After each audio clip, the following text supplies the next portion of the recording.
வணக்கம். மாநில செய்திகள் வாசிப்பவர் சுமித்ரா ரத்னம்.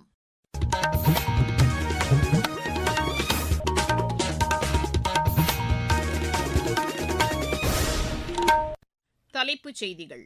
ஆனைமங்கல செப்பேடுகளை மீட்டதற்காக பிரதமர் திரு நரேந்திர மோடிக்கு முதலமைச்சர் திரு விஜய் நன்றி தெரிவித்துள்ளார்.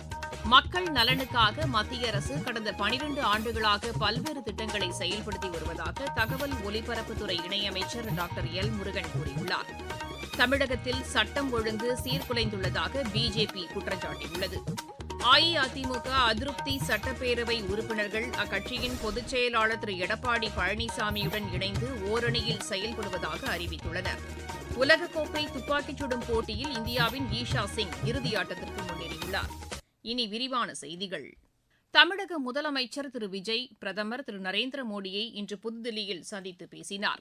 இந்த சந்திப்பின்போது ஆனைமங்கல செப்பேடுகளை இந்தியாவிற்கு கொண்டு வந்ததற்காக பிரதமருக்கு அவர் நன்றி தெரிவித்ததாக மாநில அரசின் செய்திக்குறிப்பு தெரிவிக்கிறது. அரசு நிகழ்ச்சிகளின் தொடக்கத்தில் மாநில வாழ்த்து பாடலை பாடுவதற்கு உரிய நடவடிக்கை மேற்கொள்ளுமாறும் முதலமைச்சர் கேட்டுக் கொண்டதாக அதில் குறிப்பிடப்பட்டுள்ளது.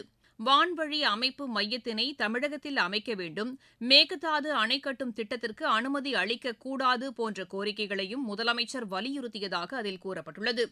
இலங்கை சிறையில் உள்ள 58 தமிழக மீனவர்களையும் 266 படகுகளையும் மீட்க தேவையான நடவடிக்கைகளை மேற்கொள்ள வேண்டும் என்று திரு விஜய் பிரதமரிடம் வலியுறுத்தியதாக அந்த செய்திக்குறிப்பில் தெரிவிக்கப்பட்டுள்ளது. பிரதமர் திரு நரேந்திர மோடி தலைமையிலான அரசு கடந்த 12 ஆண்டுகளாக பல்வேறு மக்கள் நலத்திட்டங்களை செயல்படுத்தி வருவதாக மத்திய இணையமைச்சர் டாக்டர் எல் முருகன் கூறியுள்ளார். திருவள்ளூர் மாவட்டம் பொன்னேரி ஆண்டார்குப்பத்தில் பிஜேபி சார்பில் இன்று நடைபெற்ற மாவட்ட அளவிலான ஆலோசனைக் கூட்டத்தில் கலந்து கொண்டு அவர் பேசினார். மத்திய அரசின் சாதனைகளை பிஜேபி தொண்டர்கள் மக்களிடம் கொண்டு சேர்க்க வேண்டும் என்றும் டாக்டர் எல் முருகன் கேட்டுக் கொண்டார். பல்கலைக்கழகங்களின் வேந்தராக முதலமைச்சரே இருப்பார் என்ற திமுக அரசின் நிலைப்பாட்டை பின்பற்ற வேண்டிய கட்டாயம் தவிக அரசுக்கு இல்லை என்று உயர்கல்வித்துறை அமைச்சர் திரு விஸ்வநாதன் கூறியுள்ளார். இன்று மதுரையில் செய்தியாளர்களிடம் பேசிய அவர் இது தொடர்பாக முதலமைச்சர் திரு விஜய் கொள்கை முடிவு ஒன்றை எடுப்பார் என்றும் கூறினார். மேகதாதுவில் கர்நாடக அரசு அணை கட்ட ஒருபோதும் அனுமதிக்கப்பட மாட்டாது என்றும் அவர் தெரிவித்தார். இப்பிரச்சினையில் முதலமைச்சர் மேற்கொள்ளும் நிலைப்பாட்டிற்கு காங்கிரஸ் கட்சி உறுதுணையாக இருக்கும் என்றும் திரு விஸ்வநாதன் கூறினார். தமிழகத்தில் சட்டம் ஒழுங்கு சீர்குலைந்துள்ளதாக பிஜேபி மாநில தலைவர் திரு நயினார் நாகேந்திரன் குற்றம் சாட்டியுள்ளார். இது தொடர்பாக சமூக வலைதளத்தில் அவர் வெளியிட்டுள்ள அறிக்கையில் கடந்த 2 வாரங்களில் மட்டும் 28 கொலை சம்பவங்கள், 40 பாலியல் குற்றங்கள் நடந்துள்ளதாக குறிப்பிட்டுள்ளார். பிற கட்சிகளுக்குள் புகுந்து குதிரை பேரம் நடத்துவதில் மட்டும் கவனம் செலுத்திக் கொண்டு சட்டம் ஒழுங்கு பராமரிப்பில் தவிக அரசு கோட்டை விட்டுள்ளதாகவும் திரு நயினார் நாகேந்திரன் தெரிவித்துள்ளார். அஇஅதிமுக அதிருப்தி சட்டப்பேரவை உறுப்பினர்கள் அக்கட்சியின் பொதுச் செயலாளர் திரு எடப்பாடி பழனிசாமியுடன் இணைந்து ஓரணியில் செயல்படுவதாக அறிவித்துள்ளனர். இன்று சென்னையில் திரு எடப்பாடி பழனிசாமியை சந்தித்த பின் இருதரப்பும் பேரவைத் தலைவர் திரு ஜே.சி.டி. பிரபாகரை சந்தித்து இதற்கான கடிதத்தை வழங்கினர். பின்னர் செய்தியாளர்களிடம் பேசிய திரு எஸ்.பி. வேலுமணி, அஇஅதிமுகவிற்குள் கருத்து வேறுபாடுகள்தான் நிலவியதாகவும் பிளவு ஏதும் இல்லை என்றும் கூறினார். தற்போது அனைவரும் ஒருங்கிணைந்து செயல்படுவது என தீர்மானிக்கப்பட்டுள்ளதாகவும் அவர் தெரிவித்தார். சட்டப்பேரவை அஇஅதிமுக குழு தலைவராக திரு எடப்பாடி பழனிசாமியே செயல்படுவார் என்பதற்கான கடிதமும் பேரவைத் தலைவரிடம் வழங்கப்பட்டுள்ளதாக திரு எஸ்.பி. வேலுமணி கூறினார். இதற்கிடையே அஇஅதிமுக சார்பில் பெறப்பட்ட மனுக்கள் தொடர்பாக நாளை தமது முடிவினை அறிவிக்க உள்ளதாக திரு ஜே.சி.டி. பிரபாகர் செய்தியாளர்களிடம் தெரிவித்தார். அனைத்து இந்திய அண்ணா திராவிட முன்னேற்ற கழகத்தின் சார்பில் தேர்ந்தெடுக்கப்பட்ட மாண்புமிகு சட்டமன்ற உறுப்பினர்கள் ஏற்கனவே இருவேறு குழுக்களாக பிரிந்து மனுக்களை அளித்திருந்தார்கள். நேற்று முன்தினம் 5 பேர் ஒரு மனு கொடுத்தார்கள். அப்புறம் ஒருவர் ஒரு மனு கொடுத்தார். இன்றைக்கு ஏற்கனவே மனு அளித்திருந்தவர்கள் சார்பில் எனக்கு மனுக்கள் எல்லாம் அளிக்கப்பட்டிருக்கிறது. அவற்றை எல்லாம் படித்து பார்த்து ஆய்வு செய்து முறையான அறிவிப்பை நாளை காலை நான் வெளியிடுவேன். ஏற்கனவே கொடுக்கப்பட்ட மனுக்களை நான் படிக்க வேண்டும். அதில் நான் ஆய்வு செய்து கொண்டிருக்கிறேன். இப்போது கொடுக்கப்பட்டிருக்கிற அந்த மனுக்களை நான் முறையாக ஆய்வு செய்து உரிய நடவடிக்கைக்கு வைத்து நாளை உங்களுக்கு நான் முடிவு அறிவிப்பேன். அஇஅதிமுக சட்டப்பேரவை உறுப்பினர்கள் 4 பேரை ராஜினாமா செய்ய வைத்து அவர்களை தவிகவில் இணைத்தது ஜனநாயக படுகொலையாகும் என்று பாமக தலைவர் டாக்டர் அன்புமணி ராமதாஸ் கூறியுள்ளார். இன்று புதுச்சேரியில் செய்தியாளர்களிடம் பேசிய அவர் தவிக அரசின் இந்த செயலை மக்கள் விரும்பவில்லை என்று கூறினார். குதிரை பேரத்தை விட மோசமானது இது என்றும் அவர் குறிப்பிட்டார். இது வாக்களித்த தொகுதி மக்களின் தீர்ப்புக்கு எதிரான செயலாகும் என்றும் அவர் தெரிவித்தார். இந்த தொகுதிகளில் நடைபெறும் இடைத்தேர்தலில் பதவியை ராஜினாமா செய்தவர்கள் போட்டியிட்டால் படுதோல்வி அடைவார்கள் என்றும் அவர் கூறினார். தேவைப்பட்டால் எதிர்க்கட்சிகளின் சார்பில் பொது வேட்பாளரை நிறுத்தும் சூழல் ஏற்படும் என்றும் டாக்டர் அன்புமணி ராமதாஸ் எச்சரித்தார். நீங்கள் கேட்டுக்கொண்டிருப்பது மாநில செய்தி அறிக்கை. தமிழகத்தின் ஒரு சில பகுதிகளில் அடுத்த 3 தினங்களுக்கு பலத்த காற்றுடன் கூடிய கனமழைக்கு வாய்ப்புள்ளதாக வானிலை ஆய்வு மையத்தின் தென்மண்டல இயக்குநர் டாக்டர் VR துரை தெரிவித்துள்ளார். எமது செய்தியாளரிடம் பேசுகையில் அவர் இவ்வாறு கூறினார். சுமார் 5.8 கிலோமீட்டர் உயரத்தில் வடக்கு தமிழகம் மற்றும் அதனை ஒட்டிய பகுதிகளின் மேல் ஒரு வளிமண்டல சுழற்சி நிலவுகிறது.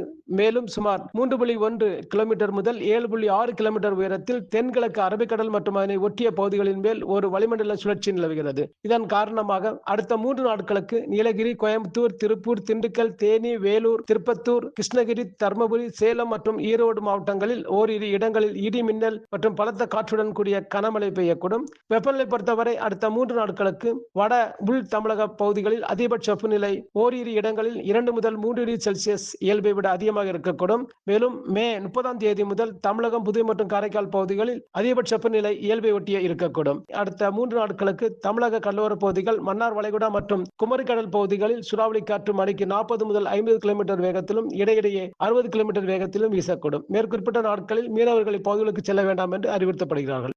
ஏழைகளின் வீட்டு வசதி கனவை நிறைவேற்றுவதில் பிரதமரின் வீட்டு வசதி திட்டம் முக்கிய பங்கு வகித்து வருகிறது. இந்த திட்டத்தின் மூலம் சொந்தமாக வீடு கட்ட வேண்டும் என்ற தமது கனவு நனவாகியுள்ளதாக செங்கல்பட்டு மாவட்டத்தைச் சேர்ந்த பயனாளி ஒருவர் எமது செய்தியாளரிடம் தெரிவித்தார். என் பேர் ரமேஷ். நான் பிரதான் மந்திரி வீட்டு வாரியத்தின் கீழே ஒரு வீடு கிடைச்சிருக்கு எங்க ஆர்டர். அது மூலியமா நான் ஒரு வீடு கட்ட ஆரம்பிச்சேன். இந்த வீடு கட்டின உடனே ஒரு பேஸுக்கு ஒரு அமௌண்ட் வந்தது. அப்புறம் அடுத்து நான் வீடு கட்ட அடுத்த பில்லு வந்துட்டு நான் வீடும் சீக்கிரமா கட்டினேன். அந்த பில்லும் எனக்கு சீக்கிரமா கிடைச்சிது. பிரதான் மந்திரி 325 ஸ்கொயர் ஃபீட் அளவு கொண்ட வீடு கட்டி முடிக்கும் போது உங்களுக்கு சரியான பில்லு கரெக்டான கிடைக்குது. இதனால வீடு சீக்கிரமா முடிஞ்சுது. இந்த வீடு முடிஞ்சதுனால எங்களுக்கும் என் குடும்பத்துக்கும் இதனால சந்தோஷம். பிரதமருக்கு நாங்கள் நன்றி தெரிவித்துக் கொள்கிறோம். கொடைக்கானல் நட்சத்திர ஏரியில் படகு அலங்கார போட்டி இன்று நடைபெற்றது. சுற்றுலாத்துறை சார்பில் நடைபெற்ற இந்த போட்டியை சுற்றுலா பயணிகள் ஆர்வத்துடன் கண்டு ரசித்ததாக எமது செய்தியாளர் தெரிவிக்கிறார். சர்வதேச சுற்றுலாத்தலமான கொடைக்கானலில் கோடை விழாவின் 6ஆம் நாள் சிறப்பம்சமாக நட்சத்திர ஏரியில் பிரம்மாண்ட படகு அலங்கார போட்டியானது நடைபெற்றது. அரசு துறைகள் பங்கேற்ற போட்டியில் ஜல்லிக்கட்டு காளை, வன விலங்குகள் மற்றும் அரசு திட்டங்களை சித்தரிக்கும் வண்ணமயமான படகுகள் அணிவகுத்து சென்றன. கண்களை கவர்ந்த இந்த அணிவகுப்பில் ஊராட்சி ஒன்றியத்தின் படகு முதல் பரிசையும், தோட்டக்கலைத்துறை 2ஆம் பரிசையும் வென்றன. ஏரியில் படகு சவாரி செய்து கொண்டே இந்த அழகிய காட்சியை கண்டு ரசித்து சுற்றுலா பயணிகள் மிகுந்த உற்சாகமடைந்தனர். திண்டுக்கல் மாவட்டம் கொடைக்கானலிருந்து ராஜசேகரன், சுப்பிரமணிய பாரதி. மாவட்டச் செய்திகள். சென்னை மத்திய கூட்டுறவு அச்சகத்தில் கூட்டுறவுத்துறை அமைச்சர் திரு காந்திராஜ் இன்று ஆய்வு மேற்கொண்டார். தூத்துக்குடி மாநகராட்சிக்குட்பட்ட பகுதிகளில் தூய்மை இந்தியா இயக்கத்தின் கீழ் கழிவறை வசதிகளை ஏற்படுத்துவது உள்ளிட்ட 47 தீர்மானங்கள் மாமன்ற கூட்டத்தில் இன்று நிறைவேற்றப்பட்டன. திருச்சி மாவட்ட காவல்துறை கண்காணிப்பாளராக திரு டோங்ரே பிரவீன் உமேஷ் இன்று பொறுப்பேற்றுக் கொண்டார். வைகாசி விசாகத்தையொட்டி சென்னை திருச்செந்தூர் இடையே அதிவிரைவு சிறப்பு ரயில் வரும் 29ஆம் தேதி இயக்கப்பட உள்ளதாக தெற்கு ரயில்வே அறிவித்துள்ளது. விளையாட்டுச் செய்திகள். உலகக்கோப்பை துப்பாக்கிச் சுடும் போட்டியில் இந்தியாவின் ஈஷா சிங் இறுதியாட்டத்திற்கு முன்னேறியுள்ளார்.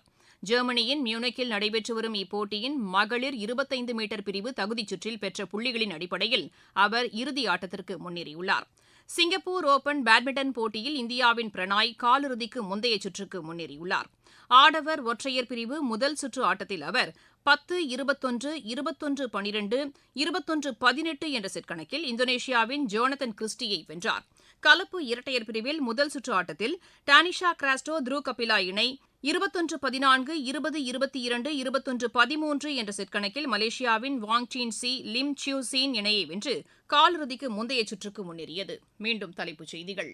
ஆனைமங்கல செப்பேடுகளை மீட்டதற்காக பிரதமர் திரு நரேந்திர மோடிக்கு முதலமைச்சர் திரு விஜய் நன்றி தெரிவித்துள்ளார். மக்கள் நலனுக்காக மத்திய அரசு கடந்த 12 ஆண்டுகளாக பல்வேறு திட்டங்களை செயல்படுத்தி வருவதாக தகவல் ஒலிபரப்புத்துறை இணையமைச்சர் டாக்டர் எல் முருகன் கூறியுள்ளார். தமிழகத்தில் சட்டம் ஒழுங்கு சீர்குலைந்துள்ளதாக பிஜேபி குற்றம் சாட்டியுள்ளது. அஇஅதிமுக அதிருப்தி சட்டப்பேரவை உறுப்பினர்கள் அக்கட்சியின் பொதுச் செயலாளர் திரு எடப்பாடி பழனிசாமியுடன் இணைந்து ஓரணியில் செயல்படுவதாக அறிவித்துள்ளனர். உலகக்கோப்பை துப்பாக்கிச் சுடும் போட்டியில் இந்தியாவின் ஈஷா சிங் இறுதி ஆட்டத்திற்கு முன்னேறியுள்ளார். செய்தியறிக்கை நிறைவடைகிறது.